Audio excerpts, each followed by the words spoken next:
The following content may contain suicide or self-harm. Why am I clicking on this video? Has really shaken Heck no. All Alright.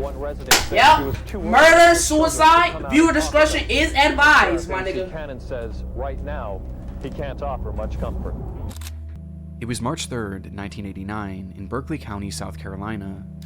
5-year-old Justin Turner leaves his home in the early morning, heading in the direction of his bus stop, where he was set to meet his neighbors. His stepmother, Megan Turner, who usually accompanied him, had been busy in the shower, while his father, Victor Turner, was off at work, leaving Justin to make this short walk alone. Later on, Megan would wait for the same bus to arrive at the end of the day, only when it did, Justin never got off.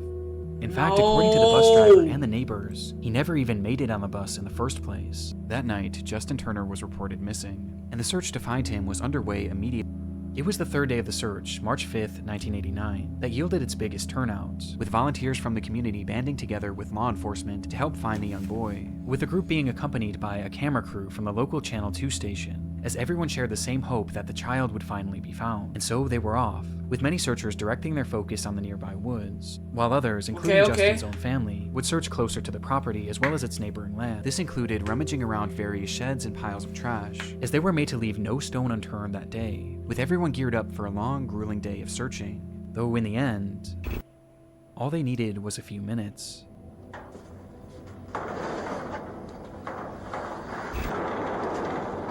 What do you mean? What do you mean? What do you mean? My son's in there. Nathan, let's No camera, no camera. Where is he at? No, this is sad. This is sad. This is sad. This is sad. This is sad. This is sad. This is sad, bro. No. I don't want to see this, bro. Why are we watching this? Like, what the? Oh! No camera, no camera. Where is he at? Where is he at? In there. Ah! With the cameras rolling, we see the moment that Victor Turner discovered his own son, stuffed inside an old cabinet in his own camper, with his reaction making one thing very apparent: Justin was no longer alive. The footage is devastating, and made worse upon the discovery that not only was Justin dead, but he had been brutally assaulted and murdered by strangulation. But there was something even more unsettling about this footage. The fact that that very camper had already been searched in the days prior, and likely numerous times, yet somehow Justin's body was never found, meaning that whoever the killer was may have hidden him there days after the disappearance. The latest word about the boy's grim fate has really shaken up this Moncks Corner neighborhood. They were clearly dealing with an incredibly dangerous and deranged individual, and tracking down whoever was responsible became law enforcement in the area's top priority, though this certainly didn't mean that results were guaranteed, as there was a severe lack of physical evidence found on the scene, making it incredibly difficult to find any definitive information as to who might have done this. And despite their best efforts, 3, 2, 1, Happy New Year! a full year passed, 1990. and then 2, and then 3. Then 3? Then a full decade passed, then 2, and then 3. Oh my god! From the start, Are you serious? case was ice cold. Are you serious? And in the Are we end, really it about seemed to? clear that it would remain this way until Breaking news this afternoon out of No, Berkeley this County is as Berkeley not. County No Sheriff's way Office they found the made killer. 2 They found the killer? arrests in the Justin Turner case. The Berkeley County Sheriff's Office confirms that yesterday they arrested Justin's father, Victor Lee Turner, and his stepmother, Megan Renee Turner, in the upstate, both charged with murder. 35 long years after Justin Turner's body was discovered. It would be the very man who found him that was charged for his murder, along with That his is wife and Justin's crazy. stepmother. This supposedly came as a result of improved forensic technology, as well as other information that had previously been unreported. Like one account where a stepmother Over Megan had been 20 overheard years. talking about 20 how she and years Justin later, had gotten dude. into Are it you that very morning, serious? with the woman eventually laughing about it and saying, "But I won that fight."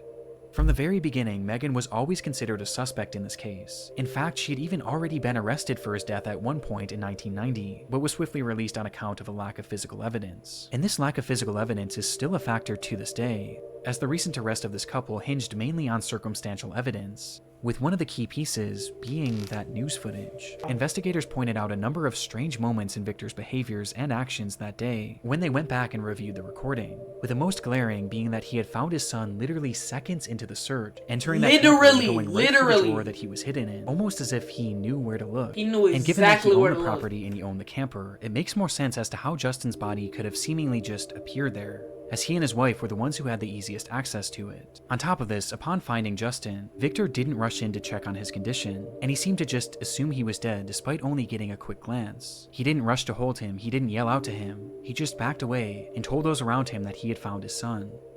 Shortly after, it's alleged that Victor asked the detective on the scene what would happen if a family member had done this, with this question supposedly being posed before it was even revealed that Justin had been murdered. The sheriff on the case later proclaimed about the footage, "You look at it, you look at the actions, you look at the body language. I'll let the people draw their own conclusions." On top of this, the same sheriff also recalled that right after the body was Over found, 20 Victor years and Megan later, basically refused to ever speak. 1989, bro. What kind of dirty secret, like to 20 detectives years, again, bro? and they never once called in to check on the case for the entire 30 I wasn't years. even With alive. the sheriff saying, I wasn't even alive, and this was still going on. Like, that's crazy. Again, I never got one phone call, not one phone call from his daddy or his stepmother. What are y'all doing about my son's death? Not one. What does that tell you? Watching the moments that Victor found his son's body, now knowing the context, disturbing doesn't even begin to describe it. And the fact that it took 35 years for this couple to finally be placed behind bars 30 years, 30 is years, bro. baffling. 30 But things years. were about to get a whole lot more shocking. During our hearing, we requested that the charges against Megan and Vic be dismissed. We were very fortunate today that we got a copy of the order from the judge dismissing the charges against both Megan and Vic. As on June 7th, 2024, months after their arrest, Victor and Megan were released from prison and all charges against them were dropped, with the judge citing a lack of any new conclusive physical evidence, as well as the fact that nearly 20 people who were initially involved in the case, including witnesses and those who initially provided key testimony, had since perished, with the judge believing that it was now impossible to get the full story. On top of this, it was also discovered soon after the arrest, a notorious serial killer just so happened to be in the area on the day of Justin's murder. His name was Richard Evanitz, and though it's unknown how many victims he truly has, it appears that at least 4 kidnappings and 3 slayings have been attributed to him, with some of these victims being taken in broad daylight when they were getting off the bus. Richard has long since passed away, and there's really no verifiable links to prove his involvement with this crime, with this potentially being just a strange coincidence, as it is worth noting that it seems like the rest of Justin's family still believe that Victor and Megan had killed him. But all of this left the case in a position that the judge felt was unsolvable. We may never truly know if Victor had just discovered his son, or his victim. We literally will never know. That's actually scary. The 3-day search Heck is no. over, but not in a way anyone wanted to see. Divas que não recomendamos. This the intro. Discovered something truly. The way how you be putting a little VHS on it, I don't know how the nigga be doing that. I don't know how he does that. Recently Rest I in discovered peace though. something Like no truly cap. distressing. Like rest in peace, bro. That's I was being crazy. double charged for Netflix. It turns out that I was paying for an older. Nope. Pay your bills, bro. Pay your bills. Pay your bills for sure. For sure. Rocket money. Use code Lil Chris. I'm playing. All right. Lock in for real. Something scary. It was a thin trail of smoke. There seems to be something innately interesting about survival shows. For decades, audiences have been enamored by depictions of people pushing themselves to the limit in order to survive harsh and almost inhumane conditions. Most notably, and one of the more tame examples, is Survivor, which no doubt popularized the genre, as it isn't just a staple of television in the US, but all the other countries used that to have watch since this. created their own versions of the show. In France, the show was called Koh Lanta, and was created back in 2001 by the company Adventureline Productions, or ALP for short. And by the year 2015, the show was one of the most popular in its market, having seen 13 successful seasons. And so, riding the high of this impressive feat, ALP decided to try their hand at a new show, one that was far more daring. Hur fasen ska detta gå? No food.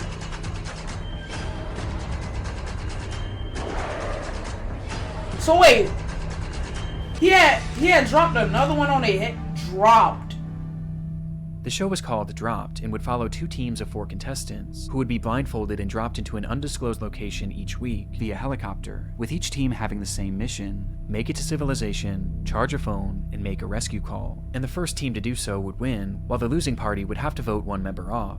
It was a fairly interesting idea, but it also already had a feels like it was, concept, as there was actually an identical show being made in Sweden at the time that was already well received. Though Dropped wanted to turn up the interest even more, and that's exactly what they did when they announced that the cast would be composed solely of famous athletes, most of whom turned out to be French Olympians who were already well beloved in the country.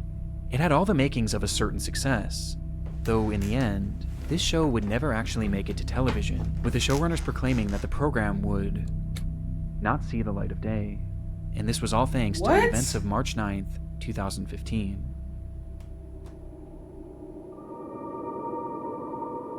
It was the start of their second episode. The first had seen the elimination of professional footballer Sylvain Wiltord after his team failed to make it out of the wilderness first, which left 7 contestants who were now ready for round 2. The day's shoot began in La Rioja, Argentina, with the cast being blindfolded in preparation to be loaded up into their helicopters and dropped at their next location. I hope they're not dead. Olympic gold medal swimmer Alan Bernard was one of the first to step onto the craft, but was quickly told to exit, as his team had been the first to be dropped in the last episode, meaning that to make it fair, it was time for the other group to go first, thus giving them slightly more time. And so he stepped off the craft and waited with his group, as the other team instead loaded in. There were 2 helicopters on the scene. One was set to carry 3 contestants: Florence Atu, Samil Mouffe, They come to the line and Mouffe touches and just gets there. and Alexis Vastine, along with a crew member and 1 pilot. Meanwhile, the other craft was strictly for the crew, holding 4 production workers as well as a single pilot. His face is scary. With Alan Bernard and his group, bro, the dude that was in the corner, that is a as they scary eagerly image, anticipated bro. the return of those helicopters to then take them. And so, with their blindfolds on in the pitch darkness, the team listened as they heard the sounds of the crew cheering on a successful takeoff. Okay. Though the cheering would be cut short by an awful sound. No, The sound bro, the of crushing helicopter. metal. No. Are you?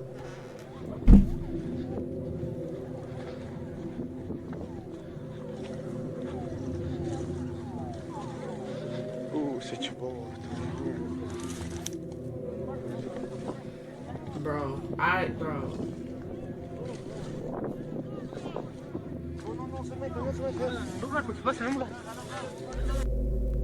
The aftermath was recorded on the cell phone of someone standing nearby, showing us a large group of people rushing towards a massive plume of smoke.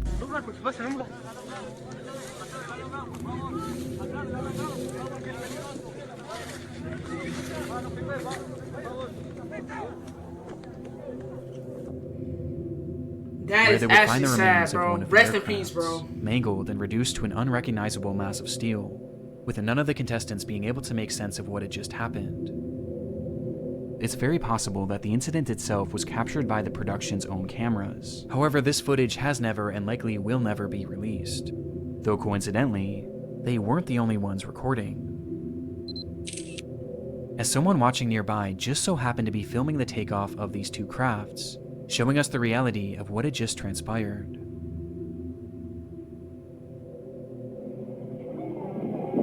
Oh my gosh.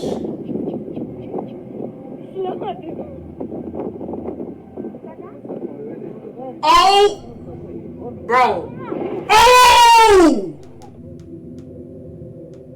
Just as the 2 aircrafts had taken to the sky, the second and lowest helicopter began rapidly ascending, with the pilot seemingly failing to realize that the other craft was directly above them, causing the 2 to collide, and then plummet to the ground below. In the end, 10 people went into the sky, and none made it down alive. RP, bro. The footage makes little sense even today. The weather was perfect, the crafts were some of the best in the world. I think it was some kind of like machinery problem. Because bro, there's no way. Like, they literally collided. Like, that right there explains 3+ years of flying experience, but they were that both explains flight a lot instructors themselves. Not to mention that the show's security coordinator, who was in charge of facilitating the takeoff, had actually worked on the Swedish version of the show and had ample experience in this exact situation. And yet, this is how it ended.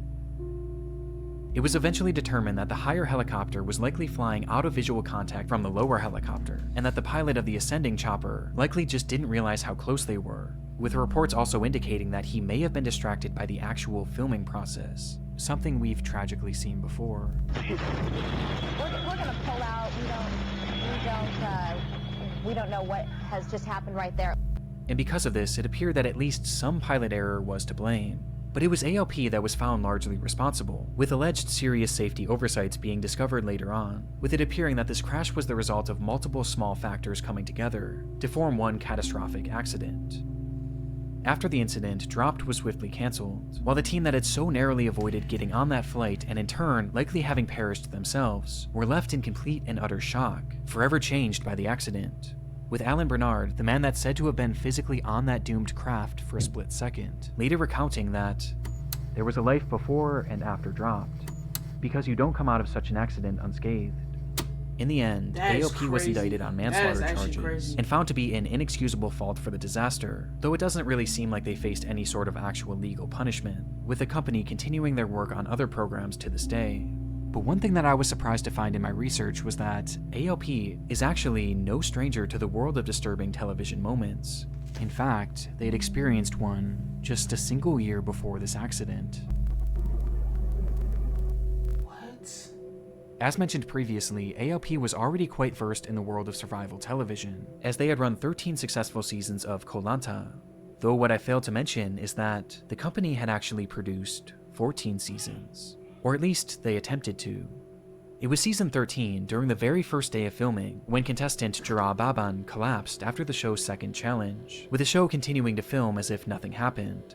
Anonymous reports from the set claim that once on the ground, it took the medical team nearly 5 minutes before intervening, as to not interrupt their recording, and once they eventually did tend to him, he became more alert and complained of having severe cramps. But the show's primary doctor, Terry Costa, didn't believe that his ailments required an emergency airlift, as this would have cost the production company far too much money, especially on the first day of filming.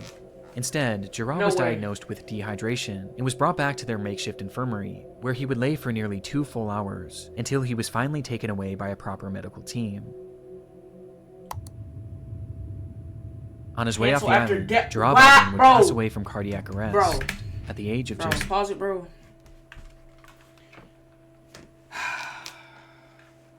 Rest in peace. RIP to everybody who's in this video, dude. Because, bro, why did they do him like that, bro? They had him on the thing. They had him sitting there for 2 hours, bro, waiting for the rescue team to come and get him, bro. That right there is why was brought back to their makeshift infirmary, this is why you be where safe, he would lay bro. for nearly 2 full hours until he was finally taken away by a proper medical team. No joking, none of that. No, sir. That is actually on his way off the island, Jara Baban would pass away from cardiac arrest at the age of just 25. Cardiac arrest that was completely missed by the show's doctors. The testimony from those on the scene painted ALP and Dr. Costa in an extremely negative light, as their inability to act quickly and recognize the ailments of Baban likely contributed to the young man losing his life, with some claiming that the doctor and the showrunners were far more interested in keeping the production running smoothly than actually caring for the young man. And though ALP denied any wrongdoing, the season would essentially be cancelled right there on the spot. But disturbingly, despite the filming lasting only 1 day, Baban's death wasn't the only tragedy to occur as a result. Wasn't the doctor kills himself after contestant dies? Would end his life just days later, stating that all the negative news reports about him were wrong and that they had sullied his good name, writing in a final note, "I'm sure that I treated Jara in a respectable manner, as a patient and not as a contestant," adding, "having to reconstruct this destroyed reputation would be unbearable," before ending his letter with a message to those on the shoot that had spoken out against him. The author of the anonymous comments about the circumstances of Jara Baban's death, and those who spread them, will have to face their conscience. In the end, Koh Lanta would return a year later and has been going strong ever since, as ALP did not appear to face any serious repercussions for the incidents that transpired under their watch, with their fault in both cases being debated to this day.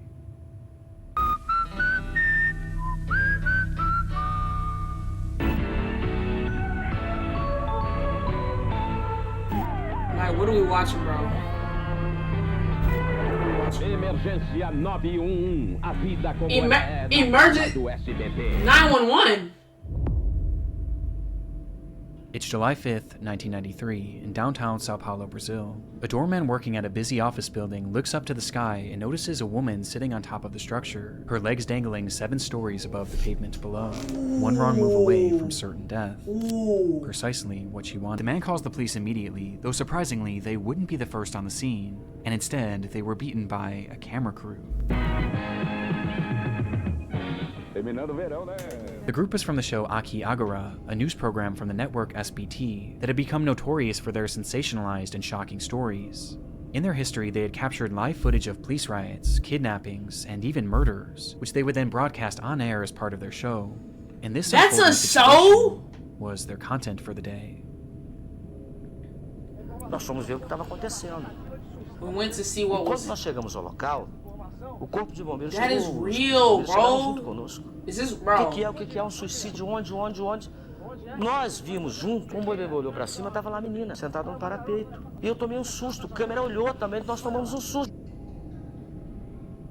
Oh, okay. He blurred.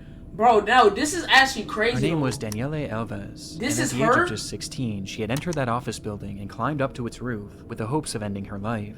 And minutes after Aqui Agora arrived, she did just that, as their cameras captured it all. É terrível. Daqui a pouco, Aqui Agora vai mostrar as imagens chocantes de uma jovem pulando para a morte. Atenção, são imagens exclusivas que não recomendamos para crianças nem para pessoas sensíveis.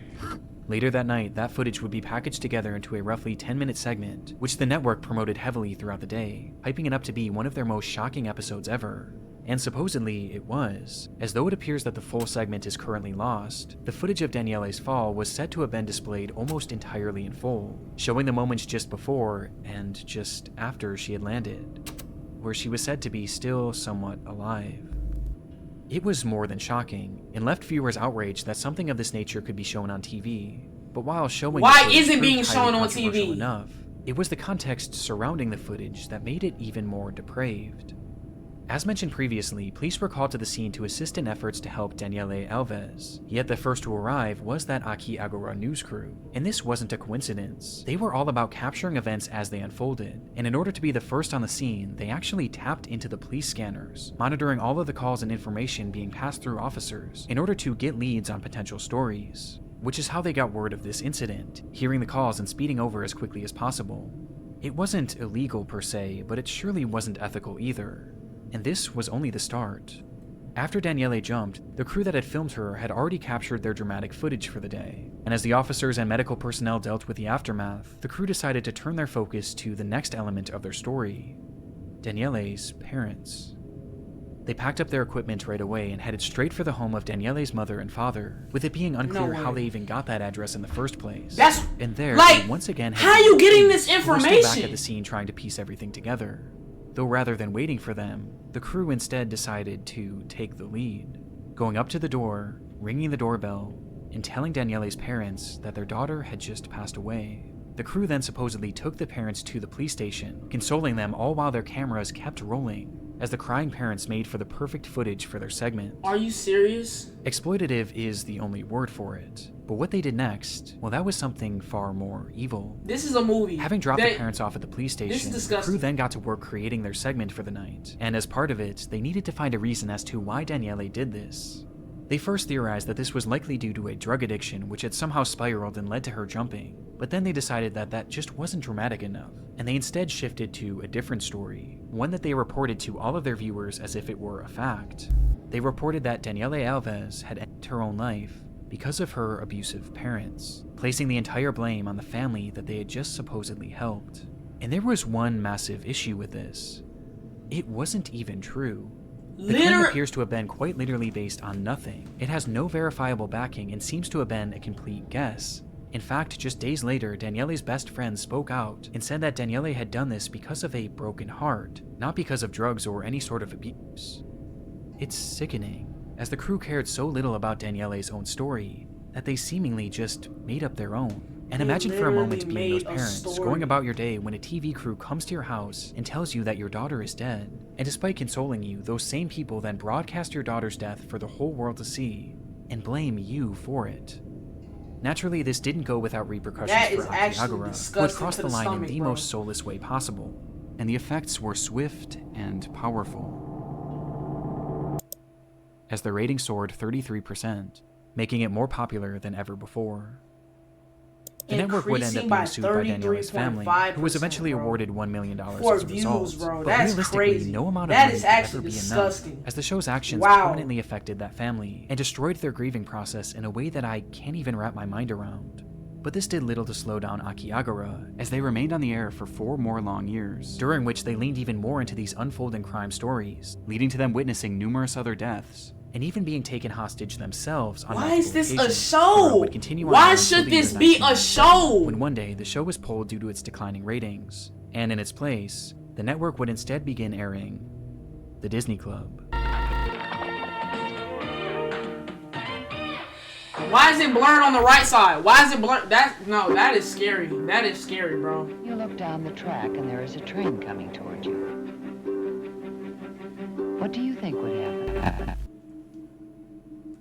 It was an exciting day for the crew of the I ain't gonna lie. upcoming movie Hold on. That is making my eyes water. That is lucky making my eyes water, bro. Oh my gosh.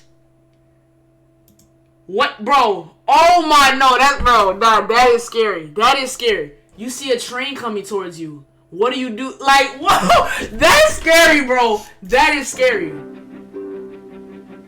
What do you think would happen? It was an exciting day for the crew of the upcoming movie Midnight Rider, the Greg Allman story. This is Years have been spent crazy. planning and scripting for this biographical film about Greg Allman of the Allman Brothers. And this day, February 20th, 2016, would be the day that they would finally start filming. It was nothing more than a camera test, a day in which the crew would practice filming, as well as getting acquainted to their equipment and new co-workers. But for the group of 20, the excitement in the air was palpable, as they were given access to a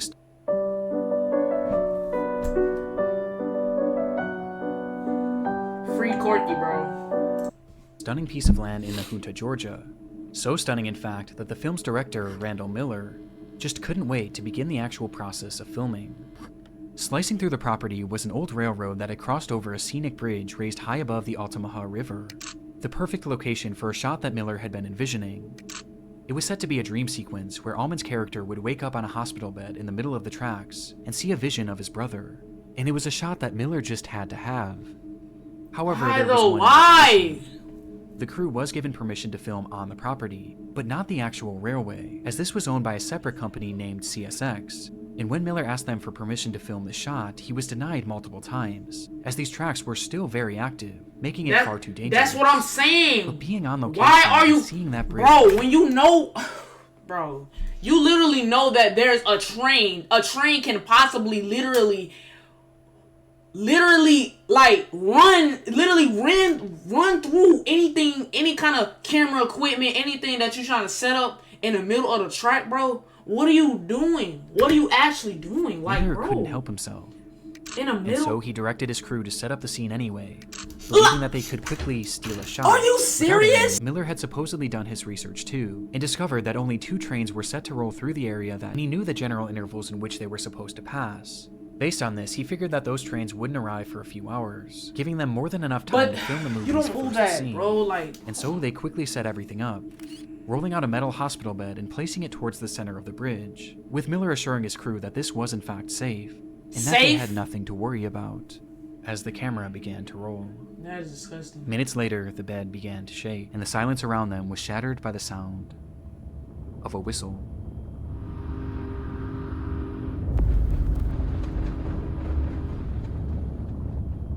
Before them was an unexpected third train, heading straight for the bridge that the entire crew was now on. Miller had gotten the schedule wrong. At this point, the crew was filming a considerable distance into the bridge, but the shortest and really only route to safety was to go towards the oncoming train. And so that's precisely the route they took, and as they did so, there was little panic within the group, as rather than rushing to safety, they all seemed more focused on retrieving their equipment, believing that they had more than enough time to salvage everything, as after all, losing this expensive equipment on day 1 would have been devastating for the production. They likely had no idea That don't from the mean sound of losing that your first life. whistle, they had just 6. I get it, bro. Trying to make a souped up film with where somebody wake up in the train track and everything. Cool, bro. But like, twin, like, it's not worth losing somebody's whole life. That is actually disgusting, bro. Like, seconds until the train would cross that there's bridge, people out here doing whether they this were right awful now. or not. Like, bro. As they began to realize just how quickly the train was approaching, their movements became more hurried, which is where one major problem occurred. That metal hospital bed. It was incredibly heavy on its own, and though it was designed to roll, I would have left it. kept I would have getting left it caught there. on I would have tracks. literally left it And there. worst of all, it was set up horizontally, which essentially turned it into. And despite their best efforts to save everything, their time was up, and as the camera continued rolling, the train would arrive. It's right there! There's no way. Look how close it is. Oh, nah. You about to show this?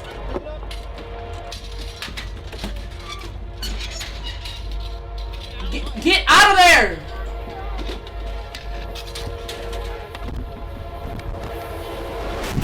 Nah,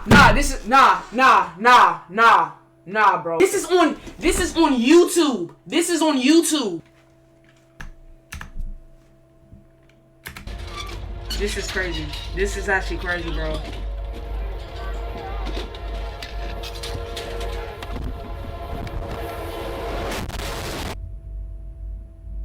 At this moment, the train itself also had a camera rolling, which showed that even in those final moments, the crew was still trying to salvage their equipment. What happened next was a blur. Some were able to leap to safety, while others managed to jump to the side and cling onto the bridge. But there was still one thing that remained in the train's path. That hospital bed, which upon impact was torn to pieces. Pieces that were flung all over the area, striking multiple crew members and leaving many injured. But it was 27-year-old filming assistant Sarah Jones who was struck by the largest fragment, with a force so strong that it caused her to fall directly in front of the train. Rest in peace, bro. In total, 7 crew members were hurt but alive, while Sarah Jones had tragically been killed. Wow. The very first day of production, in the very first shot, the unthinkable had happened. And when it came to passing the blame, most turned their attention to Randall Miller, as he was the one who ordered the scene to be shot despite being denied permission numerous times. And this public disdain towards him only grew as he and his production company denied any responsibility, and instead, they blamed the railway company. Just 1 week after the incident, Randall Miller requested a railroad company, to begin filming That's Knight Rider crazy. once again, asking if they can begin as soon as possible. This, however, would never actually happen, as he was instead arrested and given a 1-year prison sentence for manslaughter, as well as a 10-year ban from directing any films, a mandate that he would actually go on to break, though he was swiftly forgiven, and today he continues to direct. Wow. But while it's easy to focus on the morbid nature of this case and the man responsible for it, there was one unexpected outcome of this horrific accident. Upon her passing, Sarah Jones' parents set up a foundation called Safety for Sarah, which pushed for safer working conditions on film sets, with the movement bringing to light a number of safety concerns that were often brushed aside and ignored. And all in all, their efforts have made TV and film sets significantly safer, giving their daughter a purpose even after her death. On top of this, Sarah Jones was also honored by countless production companies across the world, as crews began writing her name on their film slates, with there ultimately being over 2,000 of these tributes for her, from some of the world's most well-known productions. But by far the biggest tribute was when she was honored at that year's Academy Awards ceremony, a stage that she always dreamed of making it to. When you saw her name up on the screen at the Academy Awards, what were your feelings? Overwhelming. She made it to the Academy. She made it. Nah, that's sad, though. That is sad, bro. I wanted to give one last... No, I'm out. Appreciate y'all for watching, though. Rest in peace to all the people that was in this video, for real.